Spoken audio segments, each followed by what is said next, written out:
મનરેગા કૌભાંડમાં અત્યાર સુધી 12 લોકો ઝડપાયા છે। મંત્રી બચુ ખાબડના 2 પુત્રો સહિત 12 લોકો સકંજામાં આવી ચૂક્યા છે। બળવંત ખાબડ બાદ આજે સવારે કિરણ ખાબડની પણ અટકાયત કરવામાં આવી। ધાનપુર તત્કાલીન એપીઓ ભાવેશ રાઠોડની ધરપકડ કરવામાં આવી છે। દેવગઢ બારિયાના એનજે કન્સ્ટ્રક્શનના માલિક પાર્થ બારિયાની ધરપકડ કરવામાં આવી છે। 2 મંત્રી પુત્રો 9 કર્મચારી એક એજન્સીના માલિકની ધરપકડ થઈ છે। મનરેગાના કૌભાંડને લઈને એબીપી અસ્મિતા ઉપર અહેવાલ પ્રસારિત કરવામાં આવ્યો હતો, ત્યારબાદ તપાસ થઈ અને તેમાં મંત્રી બચુ ખાબડના 2 પુત્રો સહિત 12 લોકોની ધરપકડ કરવામાં આવી છે। આ તમામની સામે હવે કાયદાકીય કાર્યવાહી શરૂ કરવામાં આવશે।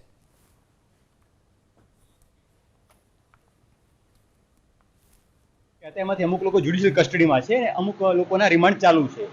એ દરમિયાન આજ રોજ અને ગઈકાલ રાત્રિમાં અલગ અલગ ટીમો બનાવીને સર્ચ કરતા અલગ અલગ 5 જેટલા લોકો મળી આવેલા હતા, જેમાં નામ જોવા જોઈએ તો કિરણ ખાબડ કે જે એજન્સીના પ્રોપરાઇટર તરીકે નામ આવેલું છે, એ સિવાય દિલીપ ચૌહાણ કે જે એપીઓ તરીકે હતા, આરકે રાઠવા કે જે તત્કાલીન ટીડીઓ હતા, અને એ સિવાય એક પાર્થ બારિયા છે જે પણ એજન્સીના ઓનર તરીકે છે। આ 4 લોકો અટક કરી છે અને કાયદેસરની કાર્યવાહી ચાલુ છે।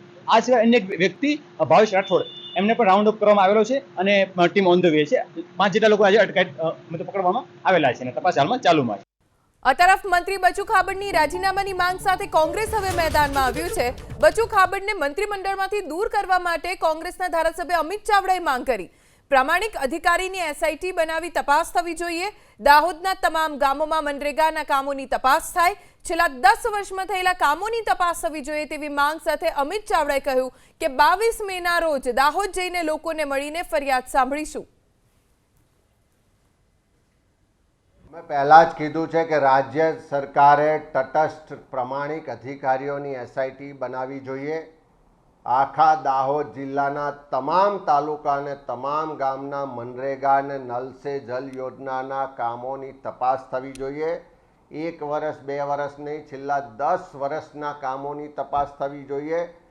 જે મંત્રીમંડળના સભ્ય તરીકે બચુભાઈ ખાબડ છે અને એમના પુત્રોની જ્યારે ધરપકડ થઈ હોય તેમને તાત્કાલિક રીતે મંત્રીમંડળમાંથી દૂર કરવા જોઈએ એવી અમારી સ્પષ્ટ માગણી છે।